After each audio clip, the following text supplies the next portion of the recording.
السلام علیکم ورحمۃ اللہ وبرکاتہ۔ بسم اللہ الرحمن الرحیم۔ رب اشرح لی صدری ویسر لی امری واحلل عقدۃ من لسانی یفقہوا قولی۔ آج میں انشاءاللہ تعالیٰ آپ کے سامنے محرم الحرام کے حوالے سے چند معلومات آپ کے سامنے رکھوں گی انشاءاللہ تعالیٰ، جو کہ بہت ہی اہم ہیں، کیونکہ محرم الحرام کا مہینہ بہت ہی نزدیک ہے اور اس سے پہلے ہمیں چند باتیں معلوم ہونا بہت ضروری ہے۔ بسم اللہ الرحمن الرحیم۔ محرم کے لغوی معنی ہیں ممنوع، مقدس، حرام کیا گیا، عظمت والا اور لائق احترام۔ یہ ان 4 مہینوں میں سے ہے جن کے بارے میں اللہ سبحانہ و تعالیٰ نے ارشاد فرمایا، ان عدۃ الشہور عند اللہ 12 شہرا فی کتاب اللہ یوم خلق السماوات والارض منها 4 حرم۔ بے شک مہینوں کی تعداد اللہ کے نزدیک جس دن سے اس نے آسمانوں اور زمین کو پیدا کیا، اللہ کی کتاب میں 12 مہینے ہیں، ان میں سے 4 حرمت والے ہیں۔ یہ 4 مہینے ذی القعدہ، ذی الحج، محرم اور رجب ہیں، جو اسلام سے قبل بھی حرمت والے تھے۔ اہل مکہ پہلے 3 مہینوں میں حج اور چوتھے میں عمرہ کرتے، اس لیے ان مہینوں میں جنگ و جدل بند کر دی جاتی تھی اور امن کی ضمانت ہوتی تھی۔ محرم سال نو۔ محرم ہجری کیلنڈر کا وہ مہینہ ہے جس سے اسلامی سال کا آغاز ہوتا ہے۔ 17 ہجری میں حضرت ابو موسیٰ اشعری رضی اللہ کے توجہ دلانے پر حضرت عمر رضی اللہ تعالیٰ عنہ نے صحابہ کرام سے مشورہ کیا اور حضرت علی کے مشورے سے رسول اللہ صلی اللہ علیہ وآلہ وسلم کے واقع ہجرت کو اسلام کی ابتدا قرار دیا، اور چونکہ مدینہ منورہ کی طرف ہجرت کا آغاز ماہ ذی الحج کے آخر میں ہوا تھا اور اس کے بعد جو چاند نکلا وہ محرم کا تھا، اس لیے حضرت عثمان رضی اللہ تعالیٰ عنہ کے مشورے سے محرم کو اسلامی سال کا پہلا مہینہ قرار دیا گیا۔ یاد رکھیے، وقت اللہ کی وہ بیش بہا نعمت ہے جو اپنے مخصوص انداز اور مقررہ رفتار کے ساتھ گزرتا چلا جا رہا ہے۔ ہر آنے والا سال گزشتہ سال کو ماضی بنا دیتا ہے۔ سال تو اللہ کے حکم کے مطابق آتے اور گزرتے رہیں گے، مگر اس وقت کو انسان نے کس طرح اور کن حالات میں گزارا وہ باقی رہ جائے گا۔ چنانچہ آنے والا محرم ہمیں پیغام دے رہا ہے کہ اپنی زندگی کو مفید، بامقصد اور صحیح کاموں میں استعمال کیا جائے اور اچھے اعمال کے ذریعے ان گھڑیوں کو اپنے حق میں حجت بنایا جائے، تاکہ کل آنے والے وقت میں کامیابی نصیب ہو اور انسان مایوسی اور محرومی سے بچ سکے۔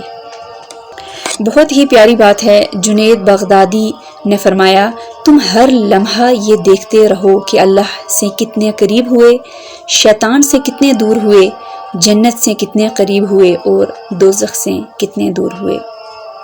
محرم کا آغاز، نئے سال کا آغاز ایک نئے عزم اور جذبے سے کیا جائے اور اس کے لیے ذہنی اور عملی طور پر تیاری کی جائے، مثلاً اللہ تعالیٰ کے ساتھ اپنے تعلق کو مضبوط کرنا، عبادات کو شوق اور رغبت سے ادا کرنے کی کوشش کرنا، معاشرے کے پسماندہ طبقات کی فلاح و بہبود کے لیے کوشش کرنا،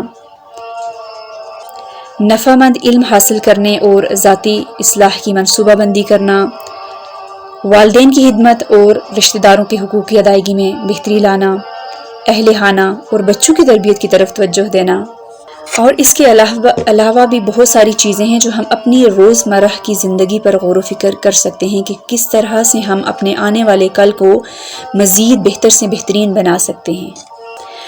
آئیے دیکھتے ہیں محرم اور کچھ اہم تاریخی واقعات۔ ماہ محرم کو بعض تاریخی واقعات کے پیش نظر ایک خاص اہمیت حاصل ہے۔ فرعون غرق ہوا اور حضرت موسیٰ اور ان کی قوم کو فرعون کی غلامی سے نجات ملی۔ عام الفیل کا مشہور واقعہ اسی مہینے میں پیش آیا، جس میں ابرہہ ہاتھیوں کے لشکر کے ساتھ خانہ کعبہ کو تباہ کرنے آیا تھا۔ حضرت عمر رضی اللہ تعالیٰ عنہ قاتلانہ حملے کے بعد زخموں کی تاب نہ لاتے ہوئے یکم محرم 23 ہجری کو شہید ہوئے۔ حضرت حسین رضی اللہ تعالیٰ عنہ اپنے خاندان کے بہت سے افراد کے ہمراہ 10 محرم 61 ہجری کو میدان کربلا میں شہید ہوئے۔ آدم علیہ السلام کی توبہ قبول ہوئی۔ حضرت آدم علیہ السلام اور حضرت حوا کی ملاقات میدان عرفات میں ہوئی۔ موسیٰ علیہ السلام نے سمندر پار کیا اور فرعون ڈوبا۔ 10 محرم کو یونس علیہ السلام مچھلی کی پیٹ سے باہر نکلے اور اللہ نے ان کی حفاظت فرمائی۔ محرم اور روزہ۔ محرم کے روزے کی اہمیت بیان کرتے ہوئے آپ صلی اللہ علیہ وآلہ وسلم نے فرمایا، افضل الصیام بعد رمضان شہر اللہ المحرم۔ رمضان کے بعد افضل ترین روزہ اللہ تعالیٰ کے مہینے محرم کا ہے۔ عاشورہ کا روزہ۔ محرم کی 10ویں تاریخ کو عاشورہ کہا جاتا ہے۔ یہ دن اللہ تعالیٰ کی خصوصی رحمت اور برکت کا حامل ہے۔ حضرت عائشہ رضی اللہ تعالیٰ عنہ سے روایت ہے کہ ایام جاہلیت میں قریش عاشورہ کے دن کا روزہ رکھتے تھے اور رسول اللہ صلی اللہ علیہ وآلہ وسلم بھی۔ پھر ہجرت مدینہ کے بعد بھی آپ صلی اللہ علیہ وآلہ وسلم نے یہ روزہ رکھا اور صحابہ کرام کو بھی رکھنے کا کہا۔ البتہ جب ماہ رمضان کے روزے فرض ہوئے تو آپ صلی اللہ علیہ وآلہ وسلم نے فرمایا، جو چاہے اب اس کا روزہ رکھے اور جو چاہے چھوڑ دے۔ حضرت ابو قتادہ رضی اللہ کہتے ہیں کہ رسول اللہ صلی اللہ علیہ وآلہ وسلم نے فرمایا، میں سمجھتا ہوں کہ اللہ تعالیٰ عاشورہ کے دن کے روزے کے بدلے گزشتہ 1 سال کی گناہ معاف کر دے گا۔ حضرت ابو قتادہ رضی اللہ عنہ ہی سے روایت ہے، عاشورہ کے دن کے بارے میں پوچھا گیا تو آپ صلی اللہ علیہ وآلہ وسلم نے فرمایا، یہ پچھلے 1 سال کے گناہوں کا کفارہ ہے۔ حضرت عبداللہ بن عباس رضی اللہ عنہ سے روایت ہے کہ جب نبی کریم صلی اللہ علیہ وسلم مدینہ تشریف لائے تو یہود کو یوم عاشورہ کا روزہ رکھتے دیکھا تو پوچھا، تم اس دن روزہ کیوں رکھتے ہو؟ انہوں نے جواب دیا، یہ عظمت والا دن ہے۔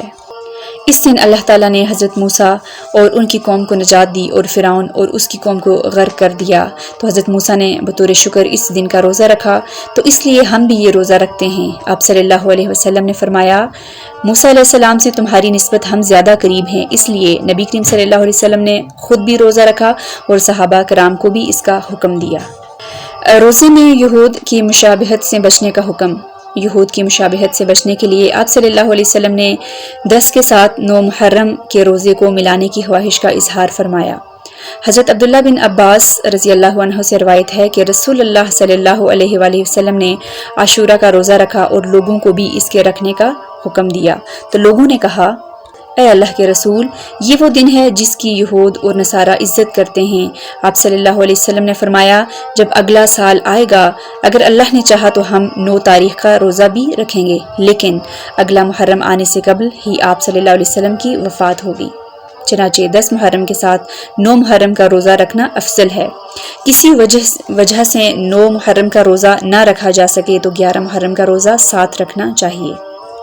اس سے کیا معلوم ہوا کہ غیر مسلم اقوام کے ساتھ ادنا مشابہت سے بھی بچنا چاہیے، خواہ وہ عبادات ہیں یا عقائد یا عادات و اطوار یا رسومات یا رواج جو بھی ہیں۔ حضرت عبداللہ بن عمر رضی اللہ عنہ سے روایت ہے کہ نبی کریم صلی اللہ علیہ وسلم نے فرمایا، جس نے کسی قوم کی مشابہت اختیار کی وہ انہی میں سے ہے۔ اس لیے محرم کی حرمت کا خیال رکھنا بھی ہم سب کے اوپر لازم ہے۔ قرآن مجید میں اللہ تعالیٰ نے جہاں حرمت والے مہینوں کا ذکر فرمایا وہاں ساتھ فرمایا، فَلَا تَظْلِمُوا فِيهِنَّ أَنفُسَكُمْ، پس ان مہینوں میں اپنے اوپر ظلم نہ کرو، یعنی کوئی ایسا کام نہ کرو جو اللہ تعالیٰ کی ناراضگی اور اس کی نافرمانی کا ہو، یا گناہ یا بدعات وغیرہ۔ محرم حرمت والے مہینوں میں سے ایک ہے، چنانچہ ضروری ہے کہ ہم اس کی حرمت کا لحاظ رکھیں اور اس مہینے میں ہر ایسا کام کرنے سے بچیں جو کسی بھی طرح سے اس کی حرمت کو پامال کرتا ہو۔ ہر قسم کے جھگڑے فساد سے بچنے کی ہم سب کو کوشش کرنی چاہیے۔ اپنے بھائیوں کی جان، مال اور عزت کی حرمت کا خیال رکھنے کی بھی ہمیں تلقین کی گئی ہے۔ ابن عباس رضی اللہ تعالیٰ عنہ سے روایت ہے کہ رسول اللہ صلی اللہ علیہ وسلم نے حجۃ الوداع کے موقع پر فرمایا، تمہارا خون، تمہارا مال اور تمہاری عزت ایک دوسرے پر اسی طرح حرام ہے جس طرح تمہارے آج کے دن کی، اس شہر کی اور اس مہینے کی حرمت ہے۔ کیا آپ صلی اللہ علیہ وآلہ وسلم کا یہ پیغام ہمارے لیے کافی نہیں؟ زبان اور عمل دونوں سے ایسے کام سے بچیں جو دوسروں کی اذیت اور تکلیف کا باعث بنے یا جس سے کسی کی دل آزاری ہو۔ صحابہ کرام رضی اللہ جیسی بے مثال شخصیات کے لیے کوئی نازیبا کلمات ادا نہ کریں جس سے ان کی بے ادبی اور توہین ہو۔ کوئی رنجش اور ناچاکی ہو بھی تو وہ ختم کر دیں اور صلح اور امن کا پیغام دوسروں کو بھی دیں اور اپنے لیے بھی اس کو لازم رکھیں۔ رسول اللہ صلی اللہ علیہ وآلہ وسلم نے فرمایا، ایک مسلمان کی ہر چیز دوسرے مسلمان پر حرام ہے، اس کا خون، اس کا مال اور اس کی عزت و آبرو۔ ایک اور جگہ آتا ہے کہ نبی کریم صلی اللہ علیہ وسلم نے منا میں صحابہ سے مخاطب ہو کر فرمایا، تم جانتے ہو یہ کون سا دن ہے؟ انہوں نے کہا، اللہ اور اس کا رسول بہتر جانتے ہیں۔ کیا انہیں نہیں پتا تھا؟ لیکن صحابہ احترام میں ایسا کہہ رہے ہیں۔ تو آپ صلی اللہ علیہ وسلم نے فرمایا، یقیناً یہ حرمت والا دن ہے۔ پھر آپ صلی اللہ علیہ وسلم نے پوچھا، کیا تم جانتے ہو یہ کون سا مہینہ ہے؟ انہوں نے کہا، اللہ اور اس کا رسول بہتر جانتے ہیں۔ تو آپ صلی اللہ علیہ وسلم نے فرمایا، یہ حرمت والا مہینہ ہے۔ پھر آپ صلی اللہ علیہ وسلم نے پوچھا، تم جانتے ہو یہ کون سا شہر ہے؟ انہوں نے کہا، اللہ اور اس کا رسول بہتر جانتے ہیں۔ تو آپ صلی اللہ علیہ وآلہ وسلم نے فرمایا، یہ حرمت والا شہر ہے۔ پھر فرمایا، بے شک اللہ نے تمہارے خون، تمہارا مال، تمہاری عزتیں آپس میں تمہارے لیے اسی طرح حرام کی ہیں جس طرح تمہارے اس دن، تمہارے اس مہینے اور تمہارے اس شہر کی حرمت ہے۔ تم اس دن کو محترم سمجھتے ہو، اس مہینے کو محترم سمجھتے ہو، اس جگہ کو محترم سمجھتے ہو، لیکن یاد رکھو مومن کا احترام اس سے بھی بڑھ کر ہے۔ اللہ اکبر! کیا فرمایا کہ مومن کا احترام اس سے بھی بڑھ کر ہے۔ ان احادیث کی روشنی میں اور آپ اپنے رویوں کا جائزہ لیجئے۔ کیا واقعی میں ہم احترام کے اس معیار پر پورے اترتے ہیں؟ سوچئے، غور کیجئے، اپنے والدین کے احترام کو دیکھیے، اپنے خاندان کے بزرگوں کو دیکھیے، اپنے سے بڑے افراد کو دیکھیے، عمر میں اپنے ساتھیوں کو، اپنے خدمت مگاروں کو دیکھیے کہ ہم ان کا کتنا احترام کرتے ہیں، کیونکہ انسان تو وہ بھی ہیں۔ کچھ معلوم نہیں کہ قیامت کے دن ان کا درجہ کہیں بلند ہو۔ سوچئے، کیا واقعی دین کی یہ روح ہمارے اندر ہے؟ ہم مسلمان کہلانے کے لائق ہیں؟ کیا ہم حق رکھتے ہیں؟ دلوں کا جائزہ لیجئے۔ آج اسلامی معاشرے سے کیا چیز اٹھ چکی ہے جس کی وجہ سے ساری خرابیاں پیدا ہو رہی ہیں، ساری بے چاکیاں، سکون کا ختم ہو جانا، اس سب کی وجہ کیا ہے؟ صرف آج سے اگر آپ یہ عہد کر لیں کہ کوئی بڑا ہو یا چھوٹا، مجھے اس کے ساتھ عزت اور احترام سے بات کرنی ہے، تو آپ دیکھیں گے کہ پوری فضا ہی تبدیل ہو جائے گی۔ اور ایسا کرنا کیوں ہے؟ کیا وجہ ہے اس کی؟ کیا کسی سے کوئی انعام کی خاطر؟ کیا کسی سے کچھ حاصل کرنا ہے؟ کیوں کریں ہم ایسے؟ کیوں کریں ہم کسی کا احترام صرف اور صرف اللہ کا حکم سمجھ کر؟ اور ذرا غور کیجئے کہ ہم احترام کیوں نہیں کرتے؟ اس کی وجہ کیا ہوتی ہے؟ اس کے پیچھے نفسیات کیا ہوتی ہے؟ تکبر، ایروگینس۔ ہم سمجھتے ہیں کہ اگر ہم کسی کا احترام کریں گے، کسی کی عزت کریں گے، کسی کے ساتھ عزت سے پیش آئیں گے تو ہم چھوٹے ہو جائیں گے، پھر دوسرے ہمارے سر پر چڑھ جائیں گے۔ حالانکہ بہت سے اختلافات ہم احترام کی حد کے اندر رہ کر سکتے ہیں۔ ضروری نہیں کہ کسی بھی کام کو بدتمیزی اور بد اخلاقی سے ہی کیا جائے۔ ہم امن کا پیغام دے سکتے ہیں، احترام کر سکتے ہیں، دوسروں کو خوشی دے سکتے ہیں، اور ہم سکون سے، احترام سے، امن سے، خوشی سے بہت سارے معاملات کو بھی حل کر سکتے ہیں۔ لیکن ہم ایسا کیوں نہیں کرتے؟ کیونکہ اندر کی اصلاح نہیں ہوئی۔ اور بعض اوقات تو ہم یہ بھی کرتے ہیں کہ اگر کوئی میری عزت کرے گا تو میں بھی اس کی عزت کروں گی، یعنی ہم شرط رکھ دیتے ہیں چونکہ اس نے نہیں کی لہٰذا مجھ پر بھی فرض عائد نہیں ہوتا۔ ہر ایک انسان اگر اپنی ذمہ داری اٹھا لے تو معاشرے سے بہت ساری برائیاں ختم ہو سکتی ہیں۔ اور یاد رکھیے کہ جن کے دلوں میں احترام ہو وہ ان کی نگاہوں سے بھی جھلکتا ہے، وہ رویوں سے بھی پتہ چل رہا ہوتا ہے۔ تو اصل بات یہ ہے کہ اس بات کو اللہ کا حکم سمجھ کر اپنے اندر لانے کی کوشش کی جائے۔ جب وہ اندر آ جائے گی تو وہ خود بخود باہر آ جائے گی، اور یہی دین کا طریقہ ہے، اسی کا نام تزکیہ ہے۔ نبی کریم صلی اللہ علیہ وآلہ وسلم صرف کتاب کی تعلیم دے کر نہیں چلے گئے، بلکہ آپ صلی اللہ علیہ وآلہ وسلم نے تو لوگوں کا تزکیہ کیا۔ تو آئیے ہم دیکھتے ہیں کہ کسی کی کیا چیز ہم پر حرام ہے۔ سب سے پہلے جان کی حرمت۔ ہر انسان کو جینے کا حق ہے سوائے اس کے کہ اللہ اس کو یہ حق نہ دے۔ قرآن مجید میں قتل مومن کو حرام قرار دیا گیا ہے۔ سورۃ النساء ورس نمبر 93 میں اللہ سبحانہ و تعالیٰ ارشاد فرماتے ہیں، وَمَن يَقْتُلْ مُؤْمِنًا مُتَعَمِّدًا فَجَزَاؤُهُ جَهَنَّمُ خَالِدًا فِيهَا وَغَضِبَ اللَّهُ عَلَيْهِ وَلَعَنَهُ وَأَعَدَّ لَهُ عَذَابًا عَظِيمًا۔ اور جو کوئی کسی مومن کو قصداً قتل کر ڈالے، یعنی جان بوجھ کر قتل کر ڈالے، اس کی سزا جہنم ہے جس میں وہ ہمیشہ رہے گا، اس پر اللہ تعالیٰ کا غضب ہے، اللہ تعالیٰ نے اس پر لعنت کی ہے اور اس کے لیے بہت بڑا عذاب تیار کر رکھا گیا ہے۔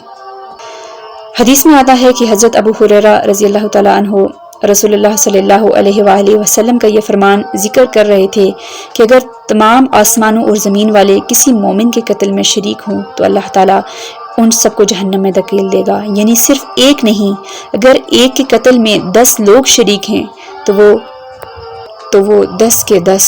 کیا پتہ چلا کہ ایک مومن کی جان اللہ کے نزدیک کس قدر قیمتی ہے۔ ایک اور بہت اہم بات، اکثر لوگ تکیہ کلام کے طور پر ایک دوسرے کو کہتے ہیں that I'll kill you۔